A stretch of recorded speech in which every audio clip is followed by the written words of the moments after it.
Hi everyone, welcome to Prudent Classes. Hope all of you are doing good. तो guys, आज की इस video में हम डिस्कस करेंगे हमारे सब्जेक्ट MCO 1 संगठन सिद्धांत और व्यवहार, उसके जून एग्ज़ाम के प्रीवियस 5 ईयर के पेपर्स। ठीक है, डिस्कस करेंगे, एनालाइज करेंगे कि किस किस तरह के क्वेश्चंस आते हैं, क्या क्या इंपॉर्टेंट नोट्स हैं और किस तरीके से हम अपने पेपर को पढ़ना है ताकि अपने एग्ज़ाम में ज़्यादा से ज़्यादा मार्क्स स्कोर कर पाएँ। ठीक है, तो कोशिश यही कीजिएगा कि वीडियो एंड तक देखिएगा और जितने भी क्वेश्चंस हम डिस्कस करेंगे वो आने वाले जो पेपर्स हैं उनके पॉइंट ऑफ व्यू से काफ़ी इंपॉर्टेंट हैं। तो जो क्वेश्चंस हम नोट करेंगे या देखेंगे, एनालाइज करेंगे, तो उनको आप नोट डाउन कर लीजिएगा और इन क्वेश्चंस के आंसर्स को सबसे पहले प्रिपेयर कीजिएगा ताकि आप अपने एग्ज़ाम में अच्छे स्कोर कर पाएँ। मिशन हमारा है 70% और मोर इन आर अपकमिंग एग्ज़ाम्स। तो स्टार्ट करते हैं अपने सबसे पहले पेपर के डिस्कशन के साथ। तो नाउ जून 2015 का जो पेपर है आपके स्क्रीन पर आ चुका है, आप देख सकते हो। MCOM सब्जेक्ट है हमारा MCO 1, जिसका नाम है संगठन सिद्धांत और व्यवहार। आप देख लीजिए। एंड समय जो आपको मिलेगा इस पेपर को करने के लिए वो 3 घंटे का है। अधिकतम अंक है 100 और इसकी जो वेटेज होगी पेपर की वो होगी लगभग 70 मार्क्स की। ठीक है, 30 मार्क्स जो होते हैं वो आपके असाइनमेंट के होंगे। अभी जो नोट है उसको काफ़ी ध्यान से पढ़िएगा एग्ज़ाम में, और ये चीज़ें आपको नोटिस करनी है। तो जब आपको आपका क्वेश्चन पेपर मिलता है तो कोशिश यही करनी है आपको कि सबसे पहले आप सारे क्वेश्चंस पढ़ लें, और क्वेश्चंस पढ़ने से पहले जो नोट आपका मेंशन है उसको आप सबसे पहले पढ़ें। तो आपको किन्हीं 5 प्रश्नों का उत्तर देना है। ठीक है, और सभी प्रश्नों के अंक समान है, यानी कि 5 क्वेश्चंस आपको अटेम्प्ट करने हैं और सभी क्वेश्चन आपके 20 मार्क्स के होंगे। तो 20 मार्क आपको मिलेंगे एक क्वेश्चन को अटेम्प्ट करने के। तो अभी देख लीजिए, सबसे पहला जो क्वेश्चन है आपके स्क्रीन पर, जो कि 2 पार्ट में डिवाइडेड है। पहला जो पार्ट है 12 मार्क्स का है, दूसरा जो पार्ट है वो 8 मार्क्स का है। तो इस तरह के क्वेश्चंस आते हैं और क्वेश्चन बहुत ही बेसिक नेचर का है कि हॉथॉर्न प्रयोग के निष्कर्ष क्या हैं, वर्तमान समय में ये निष्कर्ष संगठनों पर किस प्रकार लागू होते हैं, व्याख्या कीजिए। तो इसकी व्याख्या करने पर आपको 8 मार्क्स मिलेंगे और हॉथॉर्न प्रयोग के निष्कर्ष की जो कंक्लूजन थे वो क्या थे बेसिकली, वो 12 मार्क्स में आपको बताने हैं। तो जितने मार्क्स के आपके क्वेश्चन हैं, जितने मार्क्स का एक पर्टिकुलर पार्ट पूछा है, उसी हिसाब से आपको क्या करना है, अपना आंसर लिखना है। तो अगर मैं बात करूं 20 मार्क्स का कोई भी क्वेश्चन है तो उसको लगभग आपको 4 से 6 पेजेस में लिखना है, इंक्लूडिंग डायग्राम, इंक्लूडिंग एग्जाम्पल्स जो भी आपको आते हैं। और अगर जैसे मान लीजिए 10 या 12 मार्क्स का कोई आपका क्वेश्चन आता है, ठीक है, तो उसको आपको कोशिश करनी है कि आप 2 से 3 पेज में करें। और जैसे कि हो गया 5 मार्क्स, 8 मार्क्स, इवन 10 मार्क्स का अगर मैं बात करूं तो 8 से 10 मार्क्स के जो क्वेश्चन होते हैं उसमें लगभग आपको कोशिश करनी है 1.5 से 2 पेज भरने की। और 5 मार्क का अगर क्वेश्चन है तो लगभग आधे से 1 पेज का आपका आंसर होना चाहिए। ठीक है, कोशिश ये करनी है, ज़्यादा लिखना नहीं है, टू द पॉइंट आंसर लिखने हैं, डायग्राम्स बनाने हैं, जिससे कि एग्जामिनर को लगे कि आपने उस टॉपिक की बहुत अच्छे से तैयारी की हुई है। तो अभी देख लीजिए, दूसरा जो क्वेश्चन है 2015 जून के पेपर का वो है अभिवृत्ति क्या है। अभिवृत्ति के निर्माण की प्रक्रिया का वर्णन कीजिए। अभिवृत्तियाँ किस प्रकार कार्य में व्यवहार को प्रभावित करती हैं की व्याख्या कीजिए। तो 3 बेसिकली क्वेश्चन है इसमें। पहला 4 मार्क्स का है, अभिवृत्ति क्या है। फिर उसके निर्माण की प्रक्रिया को आपको एक्सप्लेन करना है जो कि 10 मार्क्स में है, और किस तरीके से अभिवृत्तियाँ जो हैं व्यवहार को प्रभावित करती हैं उस पर आपको व्याख्या देनी है जो कि 6 मार्क्स में है। तो 4 मार्क्स का क्वेश्चन आधे पेज का लगभग लिख लीजिए, आधे से 1 पेज का अगर आता है आपको। 10 मार्क्स का है 2 पेज कम से कम, और 6 मार्क्स का है तो लगभग अगेन 1 पेज आपको भरना है।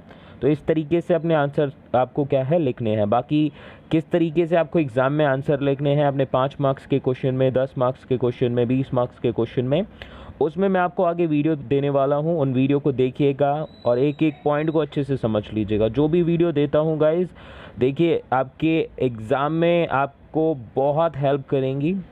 तो आपको जो भी पॉइंट्स बताता हूँ प्लीज़ उसको नोट डाउन कर लिया करिए और उसको फॉलो किया करिए, जिससे कि आपको क्या हो, एग्ज़ाम में अच्छे मार्क्स मिले। और एग्ज़ाम में अच्छे मार्क्स का मतलब है आगे आप अपने जो करियर है उसमें भी अच्छा परफॉर्म कर पाएंगे। This is what we have to take care. तीसरा क्वेश्चन देख लीजिए, 20 मार्क्स का है, 12 + 8। पहला पार्ट है 12 मार्क्स का, दूसरा है 8 मार्क्स का। क्वेश्चन है हमारे दैनिक जीवन में तनाव प्रभावित करने वाले कई कारकों का परिणाम है। इन कारकों और उनके मनोवैज्ञानिक निदान और संगठन परिणामों की पहचान करो। बेसिक क्वेश्चन, तो अगर थोड़ा भी अगर आप अपने इग्नू स्टडी मटेरियल को पढ़ते हो तो आप अपना आंसर लिख सकते हो, ठीक है। पासिंग मार्क्स तो बहुत ईजिली आप ऑब्टेन कर सकते हो। नाउ हमें पासिंग मार्क्स नहीं चाहिए, हमारा जो मिशन है 70% और मोर इन आवर अपकमिंग एग्जाम, तो हमें उनको अचीव करना है। नाउ चौथा क्वेश्चन आप देख सकते हैं स्क्रीन पर, जो कि 20 मार्क्स का है, 2 पार्ट में ये भी डिवाइडेड है। 12 मार्क्स पहले पार्ट के लिए, 8 मार्क्स दूसरे पार्ट के लिए। क्वेश्चन है, किसी संगठन में द्वंद्व की प्रक्रिया की व्याख्या कीजिए। कैसे द्वंद्व संगठन में कार्यकुशलता को कम कर देता है। आपको बताना है कि किस तरीके से जो कन्फ्लिक्ट्स होते हैं, द्वंद्व होते हैं, किस तरीके से आपकी ऑर्गेनाइजेशन की जो परफॉर्मेंस है उसको इम्पैक्ट करते हैं, और किस तरीके से जो ये कन्फ्लिक्ट हैं अराइज होते हैं, तो उनकी क्या प्रक्रिया है उसको आपको एक्सप्लेन करना है। तो again a very basic and a very important question. अब बात करेंगे पांचवें क्वेश्चन की। पांचवा क्वेश्चन है, संगठनात्मक परिवर्तन क्या है। परिवर्तन की प्रक्रिया का ल्यूएन का मॉडल की व्याख्या कीजिए। तो 5 मार्क्स में आपको बताना है कि संगठनात्मक परिवर्तन क्या होते हैं, ऑर्गेनाइजेशनल जो चेंजेस होते हैं वो क्या होते हैं, और जो ये चेंज की प्रक्रिया है, जो प्रोसेस है चेंज का, उसका जो ल्यूएन मॉडल है उसको आपको एक्सप्लेन करना है, जो कि 15 मार्क्स में। अब एक नया क्वेश्चन हो गया कि 15 मार्क्स का जो क्वेश्चन है उसका आंसर कितने पेजेस में लिखें। तो again you have to follow the same pattern, 4 pages, 3 से 4 पेजेस इनफ है। नाउ क्वेश्चन नंबर 6 है आपका, अनौपचारिक शक्ति क्या है। संगठन में विभिन्न प्रकार की अनौपचारिक शक्तियों की व्याख्या कीजिए। तो 5 मार्क्स में आपको बताना है अनौपचारिक शक्तियाँ क्या होती हैं, और उसके बाद में अलग अलग प्रकार की अनौपचारिक शक्तियाँ कौन सी होती हैं किसी ऑर्गेनाइजेशन में, उनको आपको एक्सप्लेन करना है 15 मार्क्स में। और 7वें क्वेश्चन की बात करेंगे। तो देख लीजिए अभी तक क्वेश्चन, सबसे पहले 10 मिनट लगा के आप क्वेश्चन पढ़ लीजिए, सिलेक्ट कर लीजिए जो आपको चूज़ करने हैं। तो अभी तक हमने 6 क्वेश्चंस पढ़ लिए, इनमें से कोई अगर आपको 5 आते हैं इनिशियली तो उन सबको अटैम्प्ट कीजिए, पेपर ख़त्म आपका। ना आगे के जो क्वेश्चंस हैं देख लीजिए, पढ़ना आपको पूरा पेपर है, ये आपको ध्यान रखना है। ना 7वां जो क्वेश्चन है आपका वो है, व्यक्तित्व का विकास विभिन्न चरणों में होता है। उन कारकों की विवेचना करें एवं व्याख्या करें जो व्यक्ति के विकास को प्रभावित करते हैं। तो 8 नंबर में आपको बताना है कि बेसिकली कि जो व्यक्तित्व का विकास है उसके अलग अलग चरण कौन से होते हैं, ठीक है, उनके अलग अलग कारक कौन से होते हैं, तो उनको आपको एक्सप्लेन करना है, ठीक है। और किस तरीके से जो ये आपके कारक हैं व्यक्तित्व के विकास में आने वाले, वो किस तरीके से एक व्यक्ति के विकास को प्रभावित करते हैं, तो उस पर 12 मार्क्स में आपको अपना आंसर लिखना है। नाउ आखिरी क्वेश्चन जो कि इस पेपर में पूछा गया है वो है, निम्नलिखित में से किन्हीं 2 पर टिप्पणियाँ कीजिए। तो 4 आपके पास पॉइंटर्स हैं, ठीक है, इनमें से कोई भी 2 चूज़ करने हैं। 10-10 नंबर में आपको ये दे रखे हैं। तो सबसे पहला है कुल गुणवत्ता प्रबंध, ठीक है, total quality management basically. Now है प्राधिकार का प्रत्यायोजन, ठीक है, प्राधिकार का प्रत्यायोजन, ये दूसरा क्वेश्चन है। जॉब संवर्धन एवं जॉब विस्तार, एंड जो आखिरी क्वेश्चन है वो है आधुनिक संगठन। तो कोई भी 2 टॉपिक आप चूज़ कर लीजिए अगर आते हैं, और इस तरह के जो क्वेश्चंस होंगे एग्ज़ाम में आपको नहीं मिस करने हैं। देखिए इनमें से 4 पॉइंट में से ऐसा तो हो ही नहीं सकता कि 2 पॉइंट के बारे में आपको नहीं पता हो। जैसे कि जॉब संवर्धन एवं जॉब विस्तार की अगर हम बात करें तो ये तो बहुत ही बेसिक क्वेश्चन है। आधुनिक संगठन के ऊपर भी आप लिख सकते हो। 10 नंबर में क्वेश्चन है तो एटलीस्ट 2 से 3 पेजेस आपको लिखने हैं। तो चूज़ कीजिएगा टॉपिक जो आता हो अच्छे से, और हमेशा सबसे पहले एग्जाम में आपको यही करना है, क्वेश्चन पढ़ने हैं। जो क्वेश्चंस के आंसर सबसे अच्छे आते हैं उनको सबसे पहले कीजिए, और जितना हो सके ज़्यादा से ज़्यादा पेजेस में कर लीजिए। और अपना जो क्वेश्चंस नहीं आते, जिन पर आपको थोड़ा बहुत नॉलेज है, उनको एंड के लिए रख लीजिए, ठीक है। और राइटिंग प्रैक्टिस करते रहिएगा, क्योंकि लगभग अगर मैं बात करूँ 5 क्वेश्चंस आते हैं, और उसमें अगर हम हर क्वेश्चन को 5 या 6 पेज में लिखते हैं आंसर को अपने, तो कम से कम आपके 25 से 30 पेजेस होंगे। तो आपकी अगर राइटिंग स्पीड स्लो होगी तो 25 से 30 पेजेस भरना बहुत डिफ़िकल्ट होगा आपके लिए, ठीक है। तो ये था हमारा 2015 जून का पेपर। अब बढ़ते हैं 2016 के पेपर को, देखते हैं कैसा आया था वो। ओके एवरीवन, सो जून 2016 का पेपर आपके स्क्रीन पर आ चुका है। बाकी सारी डिटेल्स ऑलमोस्ट सेम है अगर मैं बात करूं पेपर की, जो कि हमने जून 2015 के पेपर में डिस्कस करी थी, ठीक है। सबसे पहले नोट पर नज़र मार लेते हैं फटाफट। तो नोट आप देख लीजिए, वही है, किन्हीं 5 प्रश्नों के उत्तर दीजिए एंड सभी प्रश्नों के अंक समान हैं। तो आपको कुछ देखने की ज़रूरत नहीं है। जून 2015 में पेपर में हम देख चुके हैं कैसे आता है। अब क्वेश्चंस देखते हैं कि किस तरीके के क्वेश्चंस पूछे गए हैं। तो पहला क्वेश्चन 20 मार्क्स में पूछा गया है, 6 + 8 + 6, ये मार्किंग है बेसिकली, ठीक है। तो सबसे पहले पूछा है आपसे नौकरशाही से आप क्या समझते हैं, 6 मार्क्स में बताना है आपको। इसकी विशेषताओं की व्याख्या कीजिए। ओके, क्या आप इस विचार से सहमत हैं कि नौकरशाही संगठन में कार्यकुशलता को बढ़ाती है? अपने मत के पक्ष में दलीलें दीजिए, ठीक है। तो दूसरा पार्ट है जिसको 8 मार्क्स में लिखना है कि नौकरशाही की विशेषताएं क्या होती हैं बेसिकली, और उसके बाद क्या नौकरशाही जो ब्यूरोक्रेसी है, क्या वो संगठन यानी कि एक ऑर्गेनाइजेशन की कार्यकुशलता को बढ़ाती है, अगर बढ़ाती है तो क्यों, नहीं बढ़ाती तो क्यों नहीं। आपको अपना आंसर देना है। तो 6 मार्क्स में ये आंसर है, और 6 मार्क्स में नौकरशाही के बारे में आपको बताना है, और विशेषताओं को बताने में आपको 8 मार्क्स मिलेंगे। तो अपना आंसर उसी अकॉर्डिंग लिखिएगा। नाउ दूसरा क्वेश्चन है 20 मार्क्स में, सबसे पहले पूछा है संगठनात्मक वातावरण के अलग अलग आयामों की व्याख्या कीजिए। तो संगठनात्मक वातावरण यानी कि जो एक ऑर्गेनाइजेशनल एनवायरनमेंट होता है, ठीक है, उसके अलग अलग और मतलब आयाम कौन से हैं उनको आपको एक्सप्लेन करना है 10 मार्क्स में। बाकी है अनुकूल संगठनात्मक वातावरण का निर्माण कैसे कर सकते हैं, बहुत ही बेसिक क्वेश्चन। ऐसे क्वेश्चंस आपको अटेम्प्ट करने हैं, इन पर आप अच्छा आंसर भी लिख सकते हो, डायग्राम भी दे सकते हो, और अच्छे से अच्छे मार्क्स ऑब्टेन कर सकते हो। MCO 1 का जो पेपर है गाइज, इसमें अपने आंसर्स को अगर आप डिटेल में और प्रॉपर मैनर में प्रेजेंट करोगे तो बहुत अच्छे मार्क्स आराम से ऑब्टेन कर सकते हो। स्टूडेंट्स इवन आपका इसमें 90 से 95 मार्क्स तक लेके आते हैं बहुत ईजिली। तीसरा क्वेश्चन है जॉब डिज़ाइन क्या है। जॉब पुनः डिज़ाइन की अलग अलग तकनीकों का परीक्षण कीजिए। ये किस प्रकार संगठनों की कार्यकुशलता में सुधार लाने में सहायक होती हैं। 6 मार्क्स में आपको बताना है जॉब डिज़ाइन के बारे में, बाकी 14 नंबर में आपको बाकी का पार्ट बताना है। और 14 क्वेश्चन आपकी स्क्रीन पर आप देख सकते हैं। पहला पार्ट है 8 मार्क्स का, दूसरा है 12 मार्क्स का। अभिवृत्ति और उसके महत्व की संकल्पना की विवेचना कीजिए। कैसे मूल्य आधारित संगठन की उत्पत्ति की जा सकती है, ठीक है। तो इस क्वेश्चन को अटेम्प्ट करने के लिए थोड़ा नॉलेज होना ज़रूरी है। आप नॉर्मली अपना आंसर नहीं लिख सकते, लेकिन आपने अगर अपने स्टडी मटेरियल को भी पढ़ा है थोड़ा तो आप बहुत इजीली आंसर लिख सकते हो। बाकी कोशिश करूंगा जितनी हो सके मेरी तरफ से आपको वीडियोस मिलें। चैनल सब्सक्राइब कर लीजिए और इस वीडियो को अपने दोस्तों के साथ शेयर कर दीजिए जो पहली बार अपना एग्ज़ाम देने जाएंगे, क्योंकि एग्ज़ाम में किस तरह के क्वेश्चंस आते हैं बहुत ज़रूरी है आपको जानना। और जो क्वेश्चंस हम इस वीडियो में डिस्कस कर रहे हैं पेपर के पॉइंट ऑफ व्यू से इंपॉर्टेंट हैं, इनको आप सबसे पहले प्रिपेयर कर लीजिएगा, क्योंकि मोस्टली जो क्वेश्चंस हैं वो रिपीट हो जाते हैं। और 5वां क्वेश्चन है 2 पार्ट में डिवाइडेड, 10-10 मार्क्स में अगर हम बात करें तो किसी संगठन में संप्रेषण के महत्व के संबंध में विवेचन कीजिए।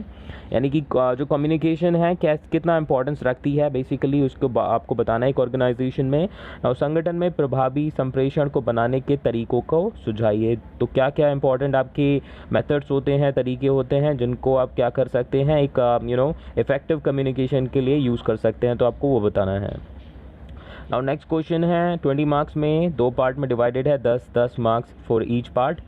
अधिगम के संकल्पना की विवेचना कीजिए और अधिगम के फलस्वरूप व्यवहार में किस प्रकार का परिवर्तन होता है। अधिगम किस प्रकार से निष्पादन को बढ़ाता है, इस संबंध में विवेचन कीजिए। नाउ 7वां क्वेश्चन है बहुत ही इजी है, 3 बेसिकली पार्ट है अगर मैं बात करूं तो यहाँ पे। तो सबसे पहला है 5 मार्क्स का पार्ट, दूसरा है 10 मार्क्स का, तीसरा 5 मार्क्स का। तो सबसे पहले आपको बताना है कि टीम निर्माण क्या होता है, फिर आपको बताना है टीम निर्माण संबंधी अलग अलग उपागमों की व्याख्या करनी है बेसिकली अगर हम बात करें।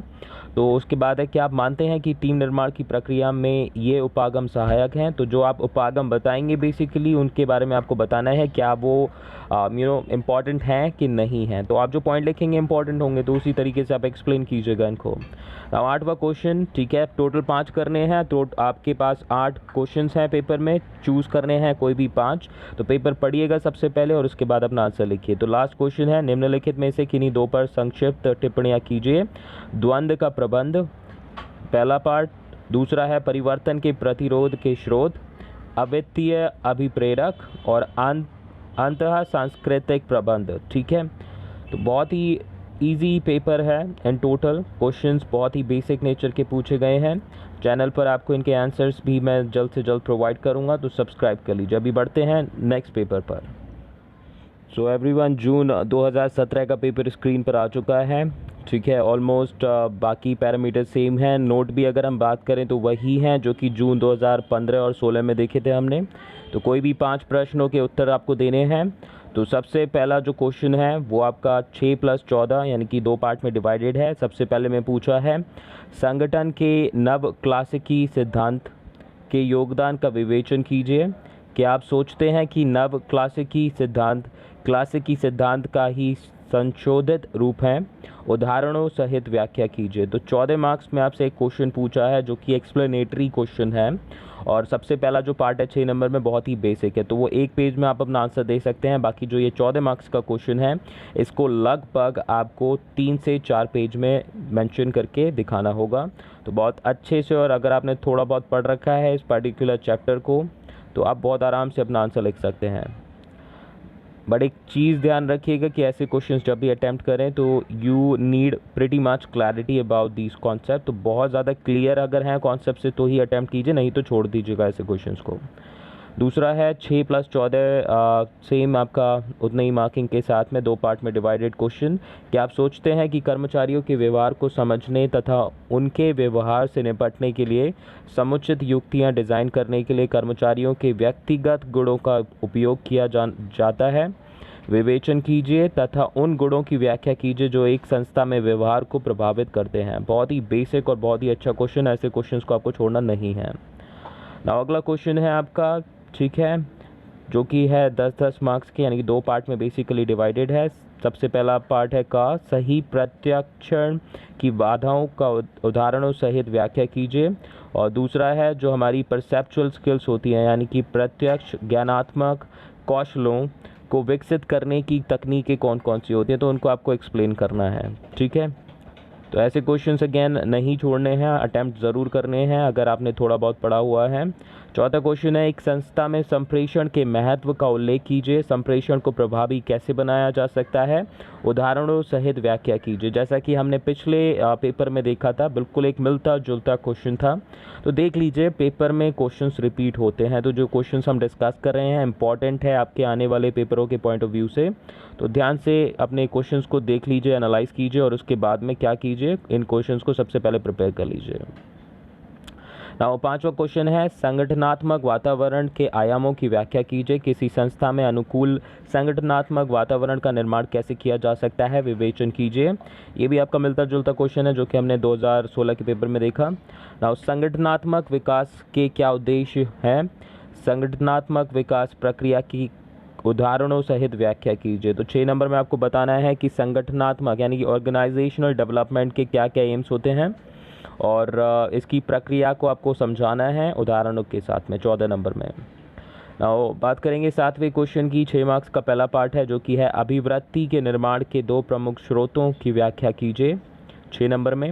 और उसके बाद में आपको बताना है कि अभिवृत्ति में परिवर्तन की प्रक्रियाओं का उदाहरण सहित विवेचन कीजिए। बेसिकली आपको एटीट्यूड में जो चेंजेस आते हैं उनकी जो प्रोसेस है, ठीक है, तो उसको एक्सप्लेन करना है, ठीक है, उसको आपको डिस्क्राइब करना है एग्जांपल्स के साथ में 14 नंबर में। ठीक है, तो वही अपना पैटर्न फॉलो करेंगे। 6 नंबर का जो क्वेश्चन है उसको लगभग 1 पेज में, और 14 मार्क्स का जो क्वेश्चन का जो पार्ट है उसको हम लगभग 3 से 4 पेजेस में अटैम्प्ट करेंगे। नाउ 8वां और आखिरी क्वेश्चन देख लीजिए। तो टोटल अगर हम बात करें, अभी तक हमने 3 पेपर एनालाइज करे हैं और तीनों पेपर में लगभग 8 क्वेश्चंस आपको मिले थे। ठीक है, एक टिप्पणी वाला क्वेश्चन है जो कि 20 मार्क्स में है, जिसमें आपको 4 ऑप्शंस होंगे, 2 चूज़ करने हैं। बाकी 7 क्वेश्चंस आपके नॉर्मल हैं जिनमें से आप 4 चूज़ कर सकते हैं। तो इस पेपर देख लीजिए, बिल्कुल सेम पेपर ही चल रहा है, पैटर्न चेंज नहीं होता इग्नू की तरफ से। तो क्वेश्चन है 8, निम्नलिखित में से किन्हीं 2 पर संक्षिप्त टिप्पणियाँ कीजिए। प्राधिकार का प्रत्यायोजन, दूसरा है प्रबलन की भूमिका, जो रीइंफोर्समेंट है उसकी क्या भूमिका होती है, समूह सशक्ति जो ग्रुप कोहेसिवनेस होती है उसके बारे में, एंड बहुराष्ट्रीय संस्था प्रबंधन क्या होता है उसको आपको एक्सप्लेन करना है, कमेंट करना है उस पर। आता है तो अटैम्प्ट कीजिए, नहीं तो बाकी 7 में से आपके पास चॉइस है, अगर आप 5 चाहें तो कोई भी अटैम्प्ट कर सकते हैं। तो ये हो गया हमारा अपना जून 2017 का paper discuss. Let's proceed to the next paper. Now everyone, जून 2018 का पेपर स्क्रीन पर आ चुका है। बाकी ऑलमोस्ट पॉइंटर्स वही हैं जो हमने अभी तक पेपर्स में देखे हैं। नोट भी अगर हम बात करें तो वही सेम है। तो सीधे क्वेश्चंस पर बढ़ते हैं, देखते हैं कि कौन कौन से क्वेश्चंस आपके पूछे गए हैं। तो सबसे पहला क्वेश्चन जो कि दो पार्ट्स में डिवाइडेड है, सबसे पहला 15 नंबर का है और दूसरा 5 मार्क्स का है पार्ट। आप एक संस्था के प्रबंधक हैं, संस्था के एक प्रबंधक के रूप में अपनी भूमिका की चर्चा कीजिए। ठीक है, 15 नंबर में आपको ये बताना है। यह भी स्पष्ट कीजिए कि संस्था की दक्षता में वृद्धि के लिए आप इन भूमिकाओं को कैसे निभाएंगे। तो मतलब एक आप मैनेजर हैं किसी भी ऑर्गेनाइजेशन के और आपसे पूछा जा रहा है कि एक मैनेजर के तौर पर आप अपनी ऑर्गेनाइजेशन में क्या क्या काम करेंगे। ठीक है, और अपनी ऑर्गेनाइजेशन की स्किल को बढ़ाने के लिए, उसकी परफॉर्मेंस को बढ़ाने के लिए आप उन भूमिकाओं को कैसे निभाएंगे। तो ये इंडिविजुअल क्वेश्चन है। अगर आपने रोल्स को अच्छे से पढ़ा है, थोड़ा बहुत आपको प्रैक्टिकल एक्सपीरियंस है, तो आप बहुत अच्छे से आंसर लिख सकते हैं। अदरवाइज़ ऐसे क्वेश्चंस को चूज़ करें तो प्लीज़ ध्यान से, अगर पढ़ा है तो, नहीं तो leave it. Now second question दो पार्ट में डिवाइडेड है। अगर हम बात करें तो आपका जो सबसे पहला पार्ट है उसमें पूछा है, आप संगठनात्मक व्यवहार का अध्ययन क्यों करते हैं, उचित उदाहरणों सहित विवेचन कीजिए। तो क्यों हम पढ़ते हैं संगठनात्मक व्यवहार, यानी कि ऑर्गेनाइजेशनल बिहेवियर के बारे में हम क्यों पढ़ते हैं, आपको बताना है एग्जाम्पल्स के थ्रू। नाउ दूसरा पार्ट है, उन उपायों की व्याख्या कीजिए जिन्हें संस्था में व्यक्तियों के सतत विकास के लिए अपनाया जाता है। तो 10-10 मार्क्स में आपके क्वेश्चन है, बहुत ही बेसिक नेचर के क्वेश्चंस हैं और थोड़ा बहुत पढ़ा है तो मत छोड़िएगा ऐसे क्वेश्चंस के आंसर्स। नाउ तीसरा क्वेश्चन है, वे संगठनात्मक कारक क्या हैं जो संस्था में दबाव उत्पन्न करने के लिए उत्तरदायी हैं, उदाहरणों सहित विवेचन कीजिए। यह भी स्पष्ट कीजिए कि संगठनात्मक दबाव से निपटने में संस्थात्मक प्रबंधन युक्तियाँ कैसे सहायक होती हैं। ठीक है, 20 मार्क्स में है, दो पार्ट, 10-10 मार्क्स के दोनों पार्ट हैं आपके। नाउ चौथा क्वेश्चन पूछा है, एडगर शीन द्वारा प्रस्तुत किए गए मानव के विभिन्न मॉडल क्या हैं, उनका व्यवहार संस्था के कार्यान्वयन को कैसे प्रभावित करता है, स्पष्ट कीजिए। 10 नंबर में आपको यह आंसर देना है। तो एडगर शीन जो हैं, ठीक है, एडगर शीन के द्वारा जो मॉडल है वो आपको एक्सप्लेन करना है और किस तरीके से वो ऑर्गेनाइजेशन में एप्लीकेबल है उसको भी बताना है। ना एक संस्था में संवेग जो कि हमारे इमोशंस होते हैं के उपयोग की व्याख्या कीजिए। तो इमोशंस किस तरीके से एक संस्था में बहुत क्रूशल रोल निभाते हैं उसके डेवलपमेंट में, प्रोग्रेस में, सस्टेनेंस में, आपको बताना है। अब पांचवा क्वेश्चन है, तो 5 क्वेश्चंस चूज़ करने, अगर यहीं पे अब 5 में से 5 स्टार्टिंग के मिल जाते हैं और अच्छे से आते हैं, अटेम्प्ट कर लीजिए। सबसे पहले जो क्वेश्चन बहुत अच्छे से आते हैं आंसर्स जिन क्वेश्चनों के, उनको सबसे पहले कीजिएगा। now एक संस्था में द्वंद्व की प्रक्रिया का विवेचन कीजिए, द्वंद्व से निपटने की अलग अलग समाधान युक्तियों की व्याख्या कीजिए। तो द्वंद्व क्या प्रोसेस होती है कन्फ्लिक्ट की, उसको आपको एक्सप्लेन करना है और फिर किस तरीके से आप उन कन्फ्लिक्ट्स को मैनेज करोगे, द्वंद्वों को मैनेज करोगे, उसके बारे में लिखना है। नाउ अगला क्वेश्चन है, संगठनात्मक व्यवहार के संबंध में अलग अलग उभरती प्रवृत्तियों की व्याख्या कीजिए। 15 नंबर में वे संगठन को कैसे प्रभावित करती हैं, स्पष्ट कीजिए। इंपॉर्टेंट क्वेश्चन है, अच्छे से प्रिपेयर कीजिएगा इसको। 7वां क्वेश्चन है, क्या आप यह मानते हैं कि संगठनात्मक विकास एक संस्था की प्रणालियों एवं व्यवहार में परिवर्तन करने का एक व्यवस्थित प्रक्रिया है, उदाहरणों सहित विवेचन कीजिए तथा संगठनात्मक विकास की प्रक्रिया की व्याख्या कीजिए। now आखिरी क्वेश्चन है टिप्पणी वाला, जैसा कि हमने हर पेपर में देखा है। 4 हमारे पास ऑप्शंस हैं, चूज़ करने हैं 2, ठीक है, 10-10 मार्क्स में हैं। सबसे पहला है संगठनात्मक डिज़ाइन, ठीक है, दूसरा है सीखना तथा निष्पादन, तीसरा है कर्मचारियों को अभिप्रेरित करने के लिए प्रबंधकीय उपागम, चौथा और आखिरी है संस्कृति व्यक्ति संगतता, ठीक है, संगतता, संस्कृति व्यक्ति संगतता। तो यहाँ पर हमने अपना जून 2018 का पेपर भी डिस्कस कर लिया। अब करते हैं अपना आखिरी पेपर डिस्कस जो कि होगा जून 2019 का। जून 2019 का पेपर स्क्रीन पर आ चुका है, ठीक है, कोई भी पॉइंट आपका चेंज नहीं है। अगर मैं बात करूं तो पेपर ऑलमोस्ट जैसा 2015 में हमने डिस्कस करा था, फ्रंट पेज ऑलमोस्ट वैसा ही है। 5 ही प्रश्न आपको करने हैं attempt out of total 8 questions. तो अभी सबसे पहला क्वेश्चन है, क्या आप सोचते हैं कि संगठन का आधुनिक सिद्धांत सूक्ष्म तथा बृहत स्तरों पर गतिशील हालात को ध्यान में रखता है। संगठन के तंत्र सिद्धांत का आलोचनात्मक परीक्षण कीजिए। तो ये जो हमारा सिस्टम्स थ्योरी है उसको आपको क्या करना है, एक्सप्लेन करना है 16 नंबर में। और सबसे पहला आपका एक बेसिक क्वेश्चन है जो कि 4 मार्क्स में पूछा है। नाउ बात करेंगे हम अपने नेक्स्ट क्वेश्चन की। तो नेक्स्ट क्वेश्चन जो हमसे पूछा है 2 पार्ट में डिवाइडेड है, 10-10 नंबर दोनों पार्ट के लिए हैं। सबसे पहला है संगठनात्मक व्यवहार की परंपरागत तथा नई विचारधाराओं का वर्णन कीजिए।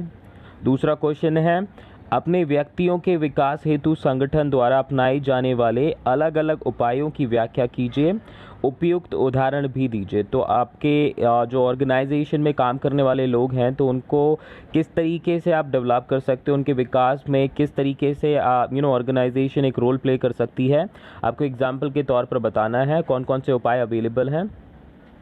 और तीसरा जो क्वेश्चन है वो भी 2 पार्ट में डिवाइडेड है। तो ऐसे क्वेश्चन जो पार्ट में आपको मिल रहे हैं और स्पेसिफिकली अलग अलग पॉइंट्स पर को पूछ रहे हैं आपसे आंसर, तो ऐसे कभी भी मिस मत कीजिए, उनको सबसे पहले अटैम्प्ट कीजिए अगर आते हैं तो।